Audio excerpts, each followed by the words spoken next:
जय हिंद साथियों, इस वीडियो के अंदर आज मैं आपको सीआरपीएफ हेड कांस्टेबल के लिए और एएसआई के जो पद आए हुए हैं उनके बारे में आपको पूरी डिटेल में जानकारी दूंगा।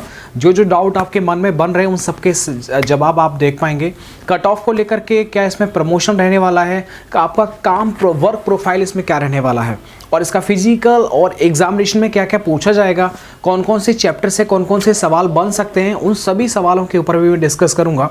इसलिए इस वीडियो में बिकॉज ये वैकेंसी आई 3 दिन पहले है, आज इस वीडियो को बनाया जा रहा है क्योंकि पूरा डाटा जो है इसमें इकट्ठा किया गया है। क्योंकि आपको पता होना चाहिए ये जो वैकेंसी है वो 2016 में आई थी और उसके बाद में अब आपको देखने को मिला है। पहले और अब में बहुत कुछ जो है इसमें चेंज हो गया है, तो उसको लेकर के थोड़ा सा मैं आपको जानकारी दे देता हूँ। सीआरपीएफ के अंदर मिनिस्ट्रियल जो एचसीएम होते हैं, ठीक है, हेड कांस्टेबल होते हैं मिनिस्ट्री के अंदर, यानी कि जो भी मुख्यालय होते हैं वहाँ पर आपकी जो है पोस्टिंग होती है। और पोस्टिंग मतलब वहाँ पर ऐसे समझिएगा कि एक क्लरिकल जॉब होती है, मतलब एक वाइट कॉलर जॉब होती है। आप एसी के अंदर अपनी नौकरी को जो है नौकरी करेंगे और आपका जो काम होता है वो बाबू टाइप का होता है, ठीक है। तो वर्क प्रोफाइल तो ये हो जाता है। इसी के साथ ही साथ में आपको पता होना चाहिए यदि आप एचसीएम बनते हैं, मतलब हेड कांस्टेबल मिनिस्ट्रियल डिपार्टमेंट में बनते हैं, तो इसके बाद में आपका जो प्रमोशन होगा वो आपका एएसआई के तौर पर होता है, यानी कि असिस्टेंट सब इंस्पेक्टर की पोस्ट पर हो जाता है।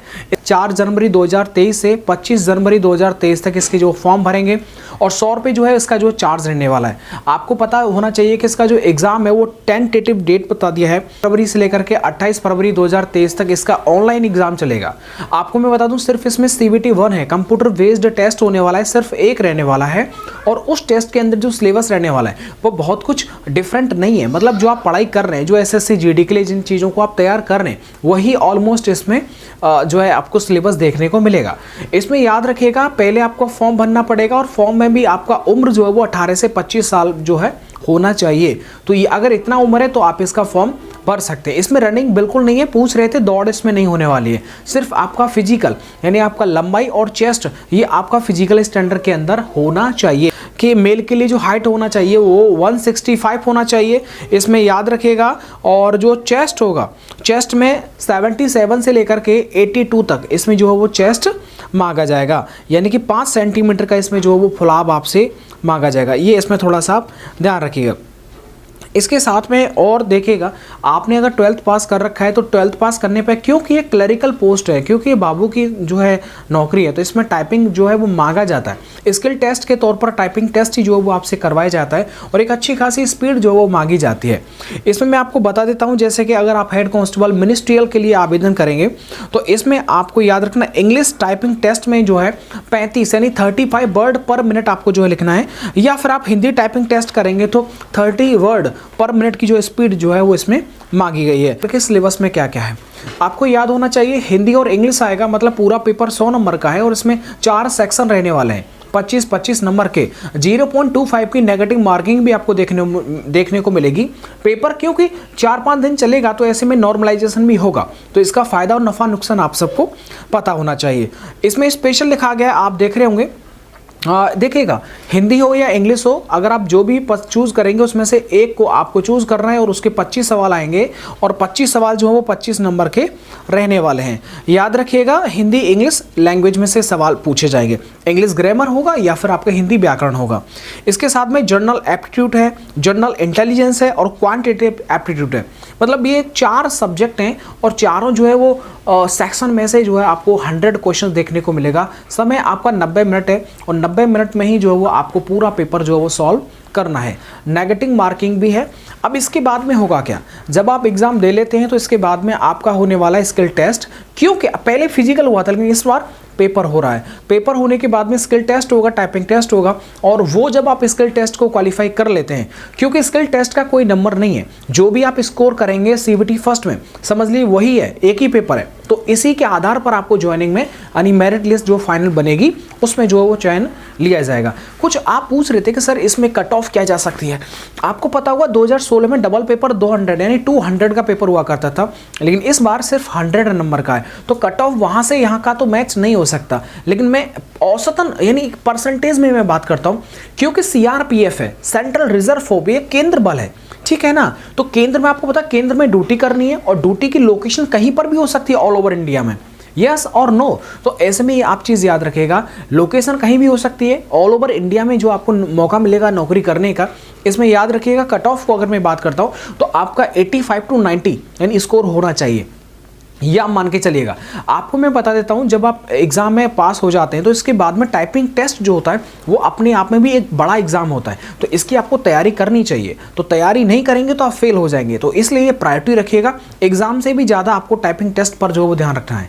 ये आप इस चीज़ को आप मानते हैं, क्योंकि टाइपिंग टेस्ट जो होता है बहुत सारे बच्चों का अच्छा नहीं होता है, और इसीलिए जो वो इस फॉर्म को जो नहीं भर पाते हैं। लेकिन भरेंगे तो इसका मतलब आपका टाइपिंग टेस्ट भी पेपर की तरह ही आपको तैयार करना होगा। अब मैं बात करता हूं, जब आपका पेपर हो जाएगा, स्किल टेस्ट हो जाएगा, इसके बाद में आपका फिजिकल के लिए जो चेस्ट और हाइट मांगा गया है वो आपको वहाँ पर दिखाना होगा।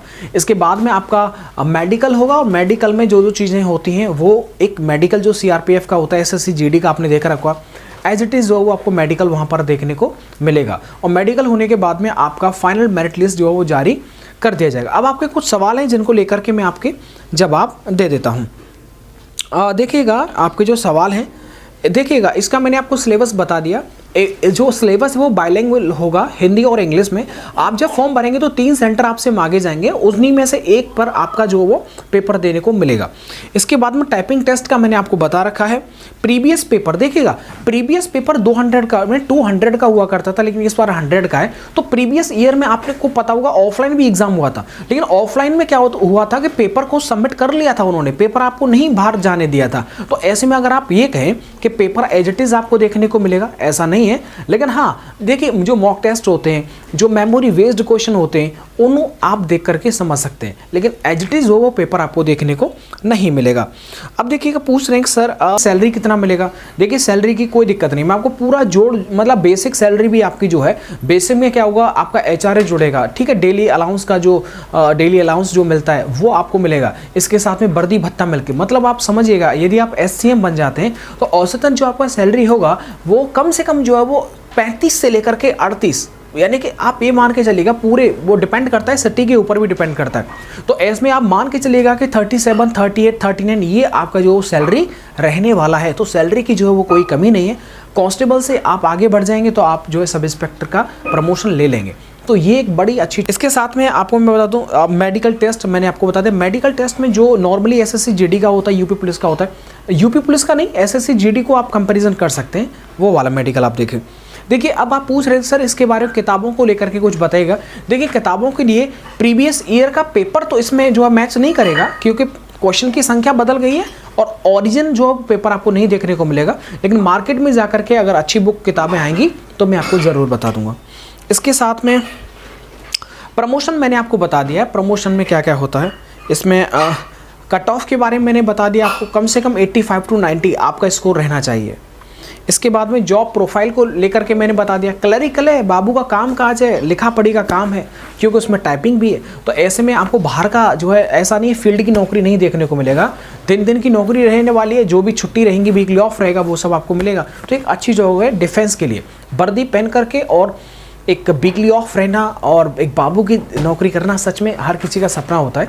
और ये चीज़ें थोड़ा डिले मैंने आपको इन्फॉर्म किया है, लेकिन पूरी जानकारी लेने के बाद में आपको इन्फॉर्म किया है। अगर आप और भी कुछ पूछना चाहते हैं तो मोस्ट वेलकम है, आप कमेंट करिएगा, आपके मैं सारे प्रश्नों के जवाब ज़रूर दूंगा।